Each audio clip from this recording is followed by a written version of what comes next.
Samantha Cole was sprinting through the crowded street, dodging puddles, her heels clicking like warning signals on the wet pavement. Her umbrella had given up the fight against the wind, turning inside out like a defeated flag. She looked like a storm survivor, not exactly the image she had planned to present at the most important interview of her life. This wasn't just another job, it was her last shot before giving up and moving back in with her grandmother.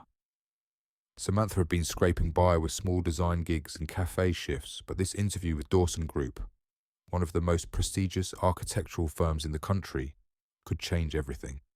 Of course, fate had its own plans. Just 2 blocks away from the Dawson Tower, a sports car flew by, spraying a wave of muddy water straight at her. She froze mid-step, soaked in disbelief. Her beige blouse now bore a perfect brown splash, and her once crisp portfolio was dripping in defeat. The car slowed, the tinted window rolled down. A man in a tailored black suit peeked out, glanced at her, and without a word, rolled the window back up. "You saw me," she muttered, glaring at the luxury vehicle disappearing into traffic. "You designer suit-wearing, hair gel abusing excuse for a human being." But she wasn't about to turn back. She had 2 choices: run home crying, or walk in with her head high and hope they hired people for talent, not fashion. She chose the second. Inside the lobby of Dawson Group, it looked like a Vogue photo shoot. Every candidate was polished, glowing, confident. Samantha felt like a misplaced intern with a tragic backstory. The receptionist blinked when she gave her name but said, "You can wait over there." She sat awkwardly, careful not to drip on the velvet chairs. Then the elevator doors opened, and out walked the man from the car. Immaculate suit, chiseled features, disinterested gaze. Of course, he was none other than Mason Dawson, the youngest partner of the firm. Great. The man who soaked her in mud would be the one interviewing her. When her name was called, Samantha walked into the glass-walled office like a battle-scarred knight entering a castle. Mason didn't even look up at first. When he did, his expression was unreadable. "Miss Cole," he said, barely suppressing a smirk. "Interesting. Arrival." "Urban weather roulette," she replied, trying not to shiver. "I lost." He leaned back in his chair, arms crossed. "And you still came?" "Of course. You think a little mud scares me?" Mason's brow arched slightly. There was a glint in his eye that didn't quite match his otherwise cold demeanor. "Tell me, Miss Cole," he said after a beat, "what makes you think you're the right assistant for me?" She smiled through clenched teeth. "Because I'm resilient. Because I adapt. Because if I can walk into this interview looking like I crawled through a construction site and still keep my sense of humor, I can handle anything your firm throws at me." Mason stared for a long moment. Then, an almost imperceptible smile. "Thank you, Miss Cole. We'll be in touch."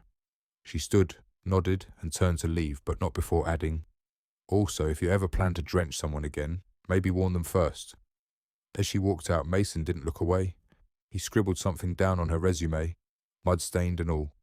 Outside the office, Samantha wasn't sure what had just happened. She had walked into the lion's den, covered in mud, made sarcastic remarks to the CEO, and somehow didn't get kicked out. Back at the reception, the other applicants were still sitting pretty. A woman in a coral suit whispered to her friend, "She went in like that and came out alive." Samantha smirked. Maybe they like their candidates extra, seasoned. She found a quiet corner to dry her folder with tissue paper. Everything screamed not ready: her soaked clothes, her messed up hair, and the portfolio that now resembled a drowned cat. And yet, something about the way Mason Dawson had looked at her. Curious, not mocking. Upstairs, Mason spun a pen between his fingers. All the resumes were pristine, all except one. Heron-smudged ink, wrinkled corners, coffee-stained header. But it was real. She was real. Claire, the firm's HR director, entered briskly. "Do you want me to shortlist the final 3 candidates?" "Not yet," Mason replied without looking up. Claire frowned. "You're going to review all of them?" "Just the ones that stood out." She blinked. "You don't mean the mud girl?" She was honest, quick on her feet, and she didn't crumble when the world dumped on her, literally. "You're seriously considering her?" "I usually hire based on competence and character," Mason said, finally looking up. "She has both." Claire didn't argue. But as she left the room, she glanced back once. That look, the one that meant trouble. Later that evening, Samantha was pulling off her soggy socks at home when her phone rang. "Miss Cole? This is Dawson Group. Congratulations. You've been selected as Mr. Dawson's executive assistant. Your onboarding is tomorrow at 8 a.m. She sat frozen, half-wet sock in hand. I was chosen. Yes, bring your documents. We'll see you then." After hanging up, Samantha stared at her phone like it had grown wings. "This has to be a joke," she whispered. But deep down, she knew it wasn't. Across town, Mason sat alone in his penthouse reviewing slides for an upcoming presentation. But his mind wasn't on business. It was on her. On that girl who walked in drenched and unashamed, who joked instead of apologized. "She's going to turn this place upside down," he murmured, a faint smile tugging at the edge of his lips. The next morning, Samantha was 15 minutes early. Her best clothes were still second-hand, but she wore them with purpose. Hair pinned up, resume reprinted. She greeted the security guard with a bright, "Morning?" He looked at her like she had mistaken the address. On the executive floor, Claire greeted her with a clipboard and a frown. "You'll be working here. Temporary desk. Don't touch anything, not even the coffee machine." Samantha gave a mock salute.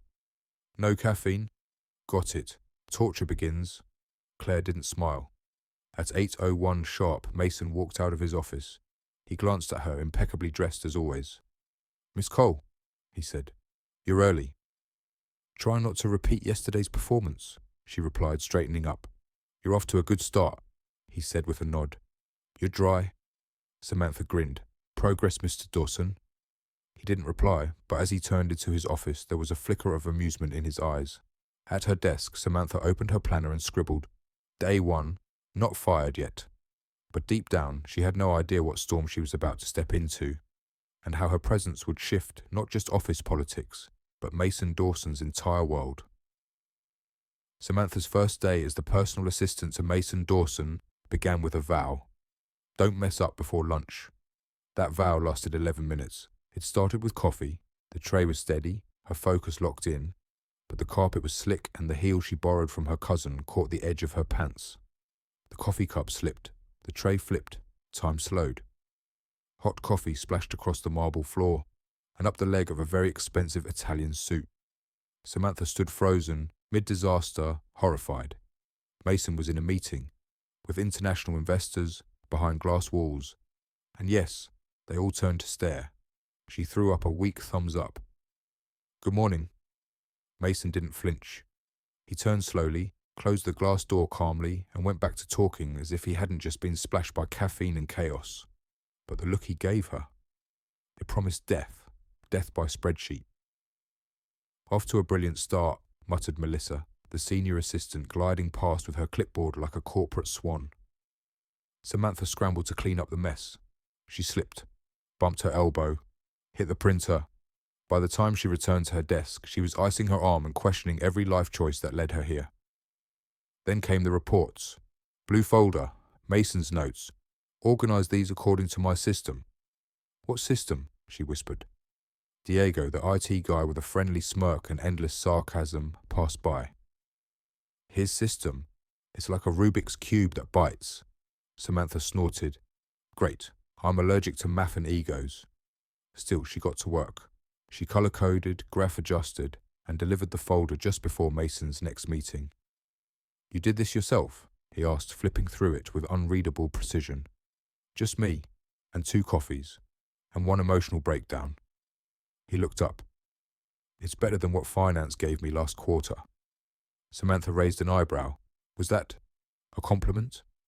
"Observation. Coming from you, it's basically a love song." Mason ignored the comment, but there was a twitch of amusement at the corner of his lips. Later that afternoon, an unexpected client showed up. Brian, director of a partner firm, who happened to look exactly like the guy who delivered sushi that morning. "Oh, that was fast," Samantha said cheerfully. "Do I owe you change?" Brian blinked. "Excuse me?" "Wait, you're not the sushi guy?" "I'm the sales director of Altus Corporations." Silence, the kind that screams. Samantha coughed. "Test passed. You look like someone who could multitask." He chuckled awkwardly. Refreshing. Mason appeared, silent as always. Is there a problem? None, Brian said. Just discussing delivery of business. As Brian stepped inside, he gave Samantha a wink. We need more of her around here. By 5 p.m., Samantha was still standing. Barely. Melissa appeared in full crisis mode. Tomorrow's shareholder presentation, someone uploaded the wrong version to the printer queue. Samantha stood up. I can fix it. Everyone turned. Mason looked skeptical. You sure? I speak fluent chaos. In under 45 minutes, Samantha untangled the files, realigned the layout, color-coded titles, standardized charts, and designed a clean, digestible summary slide. Mason stood behind her as she clicked through the fixed version. This will save us from public embarrassment, she grinned. See, not all mud is useless, he nodded. We're still testing that theory. That night, back at her tiny apartment, Samantha collapsed on the couch, hair still in a half-fallen bun, mascara smudged but triumphant. She opened her planner. Day 1. Coffee disaster, public humiliation, accidental flirtation, saved $1 million presentation, still not fired. Victory. But what she didn't write, what she couldn't admit, was that somewhere between chaos and survival, she'd started to enjoy it. Not just the job, the challenge. The way Mason looked at her, not with pity, not with mockery, but with curiosity, as if she were a puzzle he couldn't stop trying to solve. And maybe, just maybe, she liked being a little unsolvable.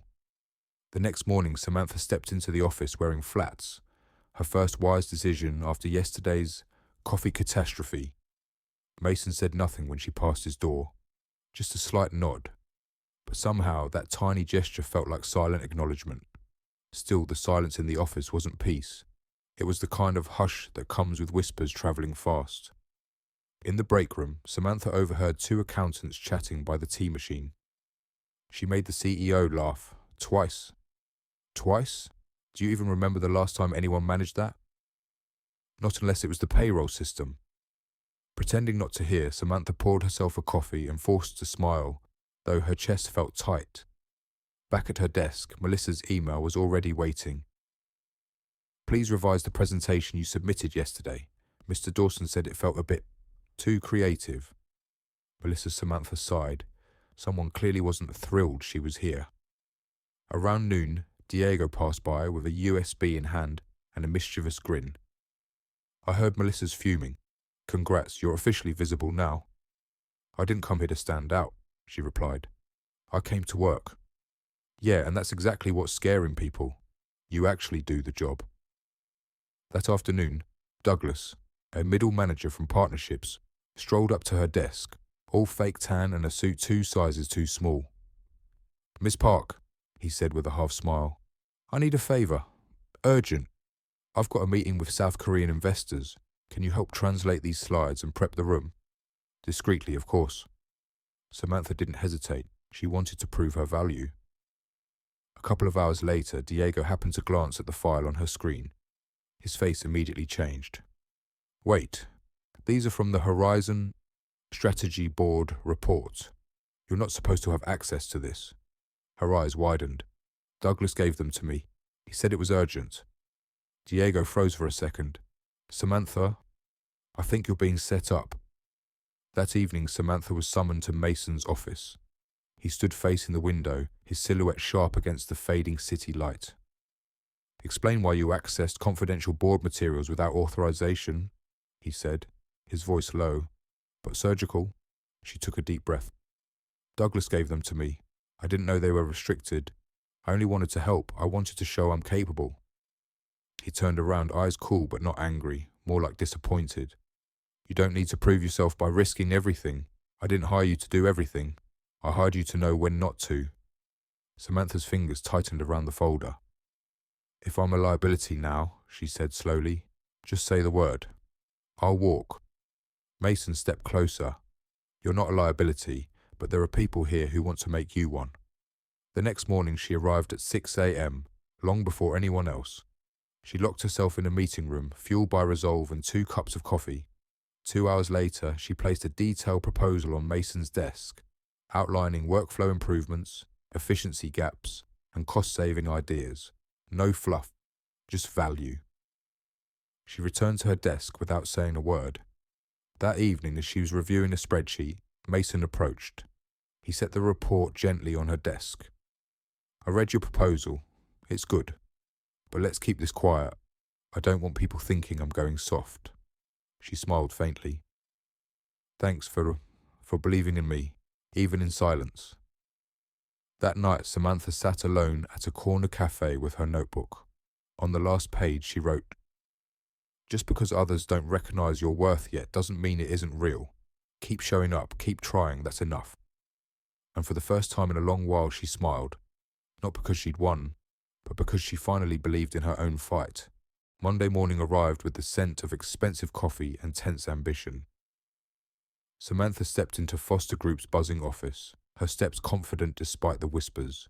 This time, no muddy outfit, no awkward heel slips, just a sharp pencil skirt, a navy blouse, and a look that said, "Try me."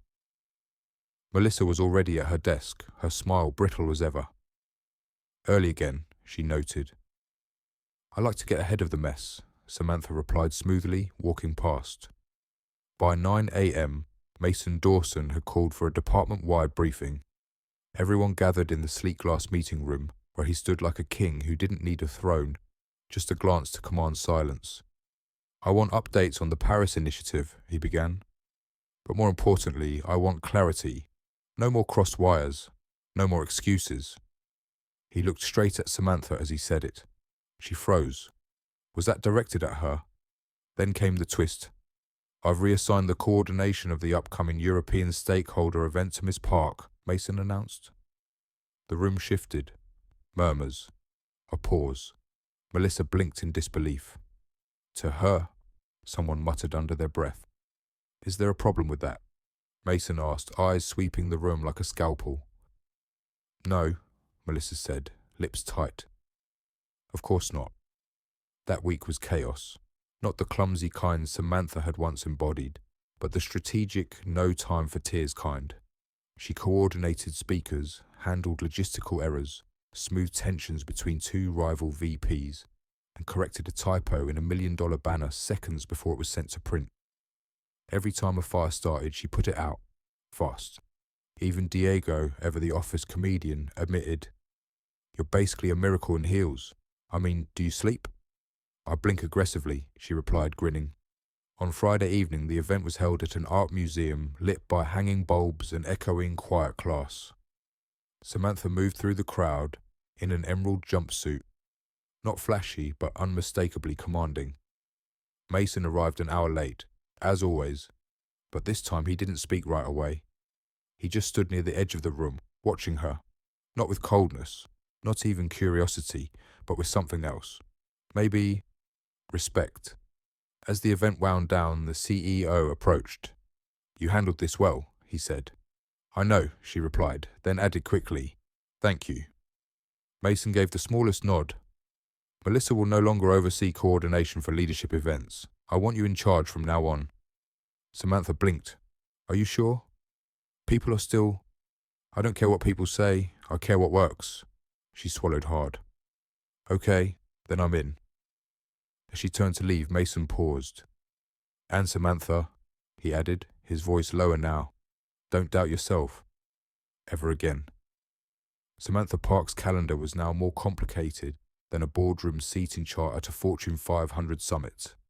Between budget meetings, internal policy reviews, and a growing pile of proposals, her title, personal assistant, was beginning to feel misleading. But she didn't complain. She adapted. Mason Dawson, the once intimidating and emotionally distant CEO, had shifted too. He no longer barked orders, he asked questions.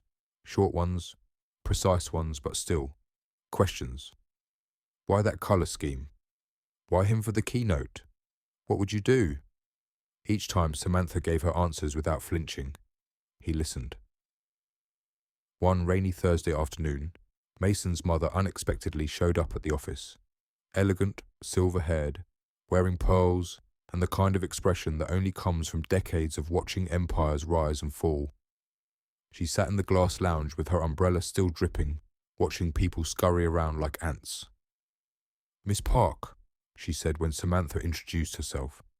"You're the one keeping my son sane?" "I'd say I'm keeping the office from going up in flames," Samantha replied with a smile. The older woman studied her for a long moment. "He hasn't looked this focused in years," she finally said. "But I worry.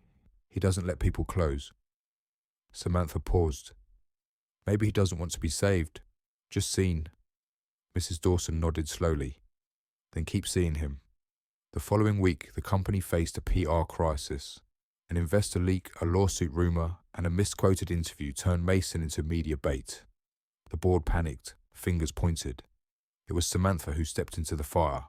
She worked with the legal team overnight, helped rewrite statements, fielded journalist calls, and ghost wrote an op-ed that framed the situation with clarity and grace. When Mason read the piece, he looked up and said just one thing: "I would have paid 6 figures for this." She shrugged. "Too late, I already work here." He laughed, a real one. After the dust settled, Mason invited her to join him for a weekend strategy retreat with the executive team. "Me?" she asked. "You've earned a seat," he replied. They flew to Aspen. She spoke in boardroom discussions. Mason deferred to her judgment publicly. On the final evening, while others enjoyed the wine and fireplace, Samantha stood outside on the snowy balcony, alone, exhaling into the cold. Mason joined her, holding 2 mugs of cocoa. "I wanted to say thank you," he said, "for saving your career. Number for reminding me I'm more than my title." Samantha's new title, Executive Strategy Advisor, came with respect, a modest window office and a relentless flow of challenges.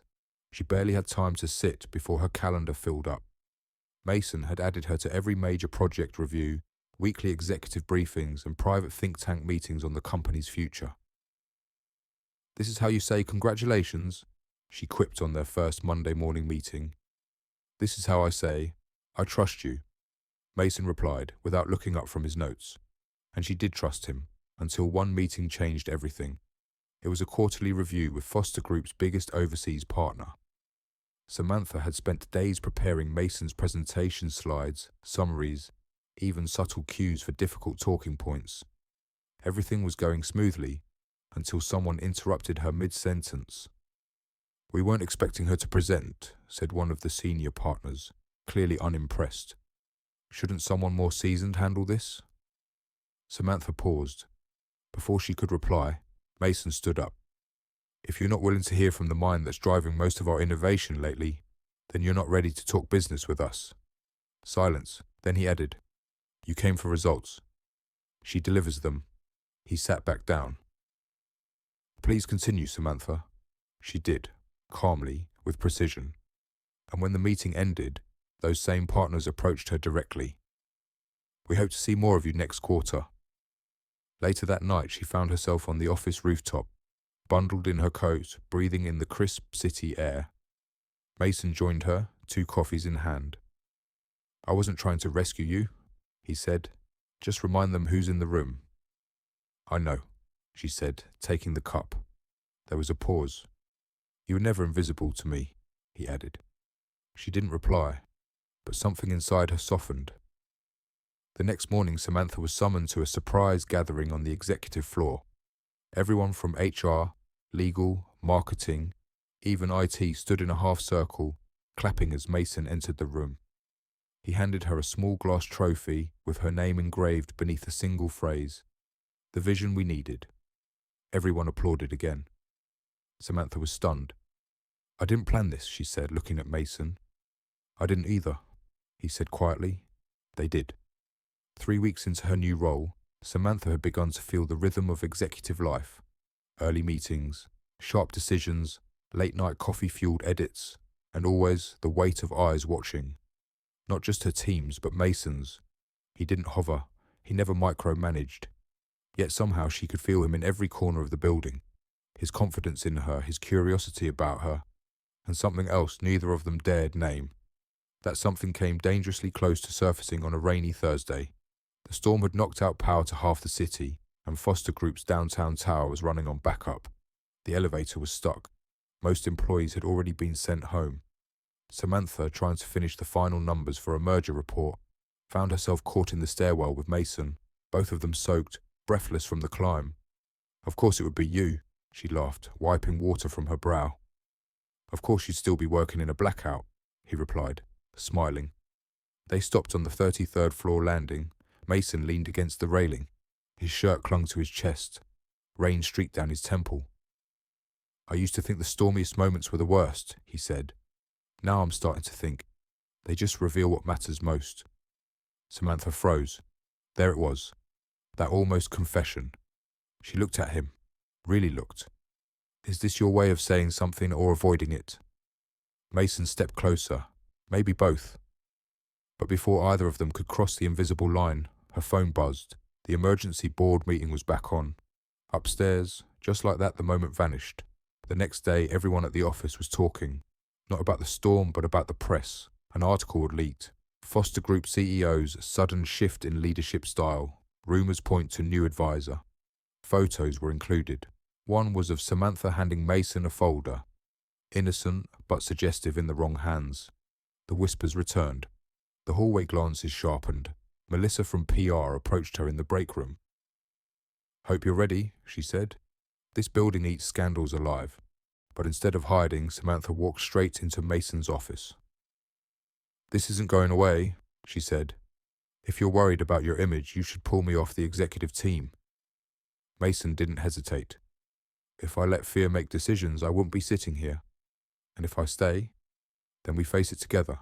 No apologies, no hiding." She met his gaze, clear, steady, and something inside her finally let go of the fear.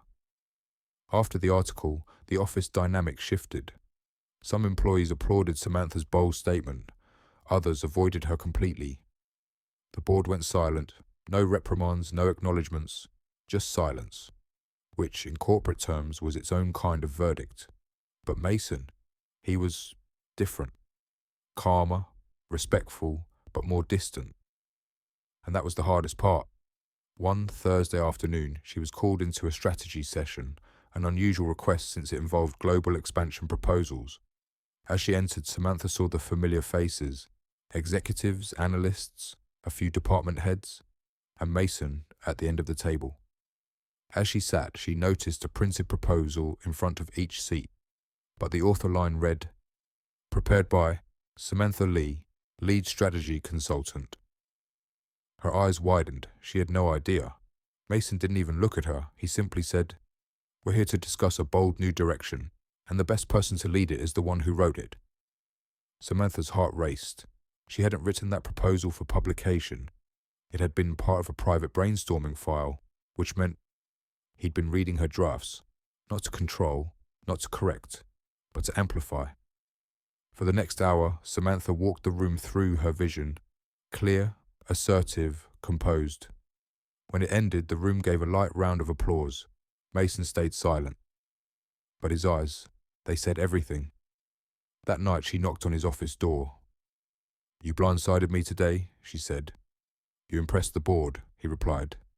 She stepped inside, closing the door behind her. "But why now? Why give me the lead on something this big? After everything?"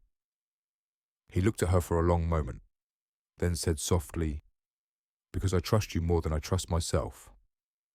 Samantha's first day as the new strategic operations director didn't start with applause or streamers.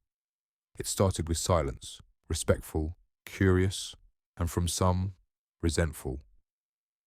She walked into the boardroom wearing a tailored navy blue suit, no longer the assistant fetching coffee, but a decision maker with a nameplate. Her new office was just 2 doors down from Mason's, and though they crossed paths occasionally, their conversations remained strictly professional. But beneath the surface, nothing was the same. In the weeks that followed, Samantha made bold decisions. She restructured an underperforming department, renegotiated a failing vendor contract, and proposed a hybrid model that would cut overhead by 22%. Results spoke louder than speculation. And yet, one evening, as she worked late reviewing projections, she found an envelope slipped under her office door. It wasn't addressed, just one word on the front. "Stay." Inside was a photograph.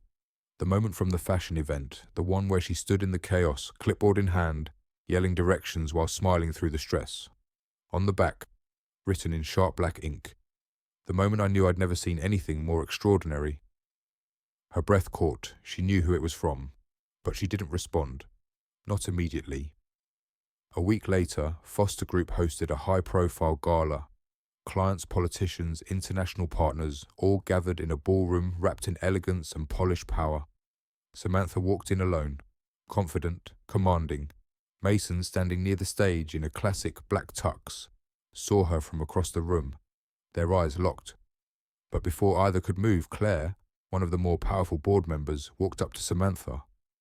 "You've made quite the transformation," she said, a tight smile painted across her lips. "From spilled coffee to signing off on 7-figure budgets." Samantha gave a calm nod. "Turns out the stains weren't on my blouse. They were on the system." Claire's smile faded slightly, and in that moment Samantha understood something. She was no longer under anyone's shadow. Not Mason's, not the board's, not the past's. The days after the gala felt lighter. Not because everything was easy. On the contrary, Foster Group was in the middle of a major merger, and Samantha found herself buried in negotiations and cross-departmental politics. But the weight she used to carry, of needing to prove herself, of dodging stares and whispered doubts, was gone. She wasn't fighting to be seen anymore. She was finally being heard. Mason, now CEO again, after his brief step down, had changed too. He still wore sharp suits and spoke in bullet points, but there were moments. Moments only Samantha seemed to notice, when his shoulders relaxed, when his gaze softened. He smiled more often, not for the cameras, for her. They hadn't defined what was happening between them. There were no late-night confessions, no dramatic declarations, but their rhythm had changed. Their silences were no longer cold, they were comfortable. Their distance wasn't avoidance, it was respect, and their glances across meeting rooms held something deeper than strategy. Then came Tuesday. Samantha was called into an emergency meeting with the legal department. A clause in the new merger deal had been triggered, a clause that could delay the integration by 6 months unless a key figure on the executive team stepped down to avoid a conflict of interest. And that person was her. The clause had been buried, intentionally vague, likely placed by someone with an agenda, someone like Melissa. Samantha stared at the document in disbelief. "So I'm the liability now?" The lawyer sighed. "On paper, yes. In practice, you're essential. But the board won't risk litigation." Mason wasn't in the room. Not yet. But when he arrived, he scanned the faces, then looked at her. "What's going on?" he asked. "They want me out of the merger process," Samantha said, her voice calm but cold. "Because apparently I make the company look compromised." Mason's jaw tightened. "Then we changed the board's mind." "We can't," the lawyer interjected. "This clause gives external counsel leverage. If Miss Park doesn't step back voluntarily, they'll escalate." Samantha exhaled slowly. She stood up. "Then I'll step back." Mason's head snapped toward her. "No." "It's okay," she said, offering a small smile. "Let me do this, not because I'm scared, but because I know what I bring to this company doesn't vanish just because my name isn't on a signature page." That evening, Mason knocked on her door. She was in her office, finishing up loose ends before officially withdrawing from the merger team. "You shouldn't have accepted it," he said quietly. "You would have done the same. I would have burned the contract," she chuckled. "Exactly. That's why only one of us is allowed to do PR." He stepped closer. "Samantha, I need to know, after this, are you still here, with me?" She looked at him. "I'm not going anywhere. I didn't fall in love with this job. I fell in love with who I became while doing it." And then softly, almost like a secret, "And maybe who I found along the way." Mason swallowed hard.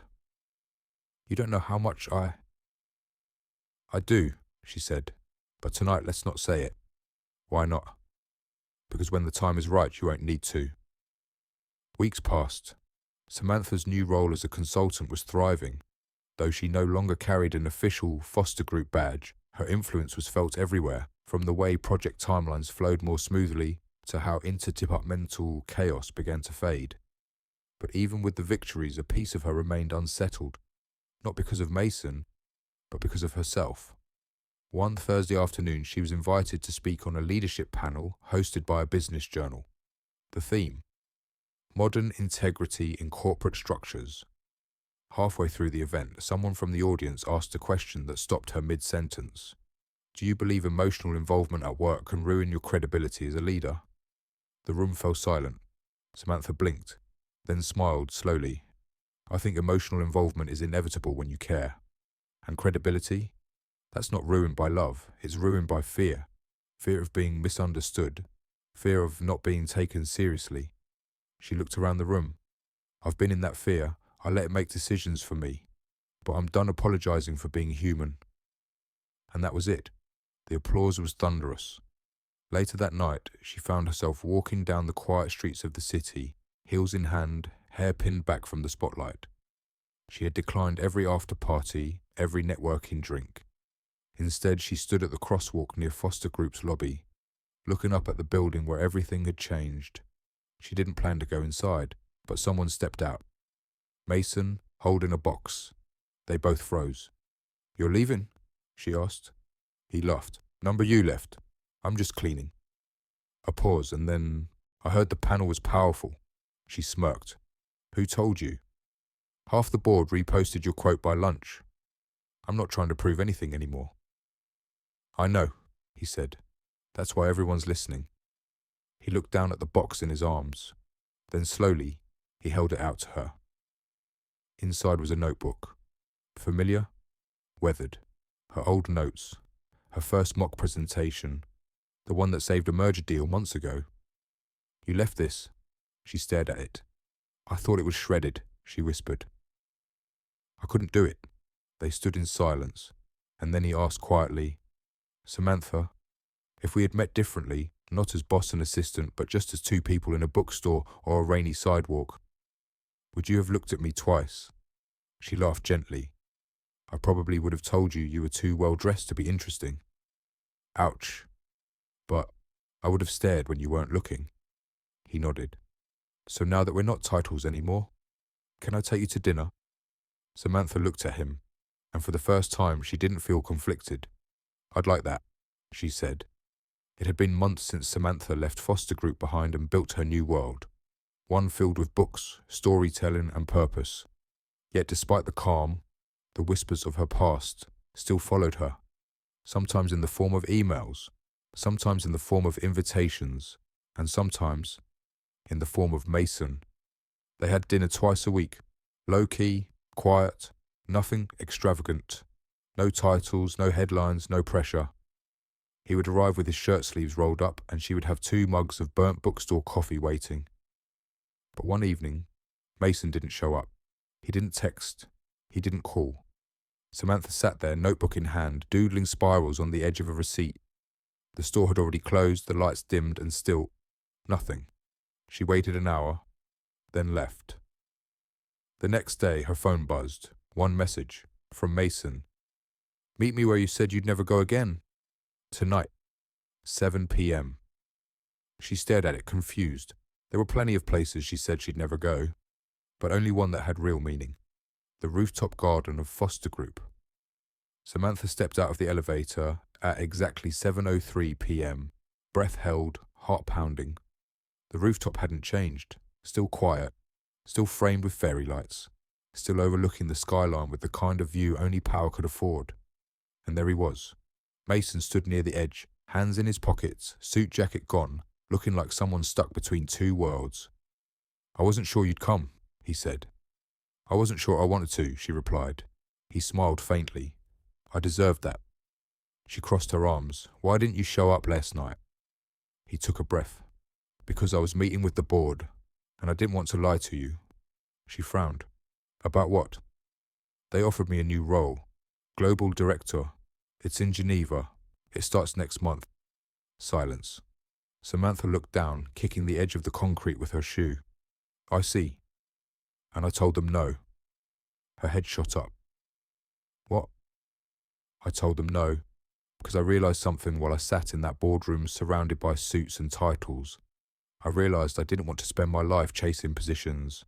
I wanted to chase something, or someone who made life feel real. She blinked.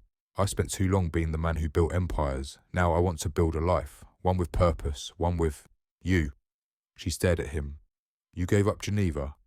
I gave up being someone I didn't want to be. He reached into his pocket and pulled out a small velvet box. But it wasn't a ring. It was a silver key. To the bookstore, he said, in case I'm late for coffee again. She laughed, a small warm laugh that echoed across the rooftop. You could have just gotten a spare maid. I could have, he said, but this way felt more permanent.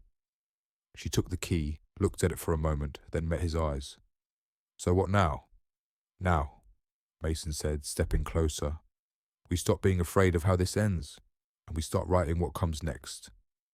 And there, under the fading sun, they kissed. Not like a first kiss, not like a last one, but like the kind you give someone when you're finally home. 1 year later, Samantha stood on stage at a national entrepreneurship conference.